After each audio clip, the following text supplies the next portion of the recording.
أعوذ بالله من الشيطان الرجيم بسم الله الرحمن الرحيم وإذا تتلى عليهم آياتنا بينات قال الذين لا يرجون لقاء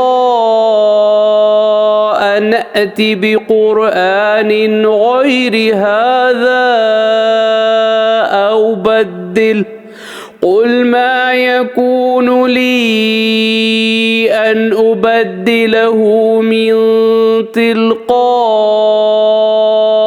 نفسي إن أتبع إلا ما يوحى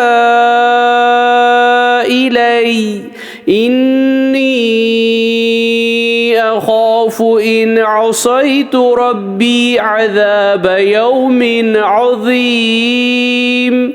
सूरे यूनुस आयत नंबर 15। और जब इनके सामने हमारी साफ साफ आयतें पढ़ी जाती हैं तो जो लोग हमसे मिलने की उम्मीद नहीं रखते वो कहते हैं कि या तो इसके सिवा और कुरान लाओ या इसको बदल दो। ऐ पैगंबर इनसे कह दो कि मुझसे ये नहीं हो सकता कि मैं इसे अपनी तरफ से बदल दूं। मैं तो सिर्फ इसी हुक्म का ताबे हूँ जो मेरे पास वही के ज़रिए पहुँचाया जाता है। अगर मैं अपने परवरदिगार की नाफरमानी करूँ तो मुझे बड़े सख्त दिन के अज़ाब का खौफ होता है। सदक़ल्लाहुल अज़ीम। अल्लाह अज़मत वाले ने सच फरमाया।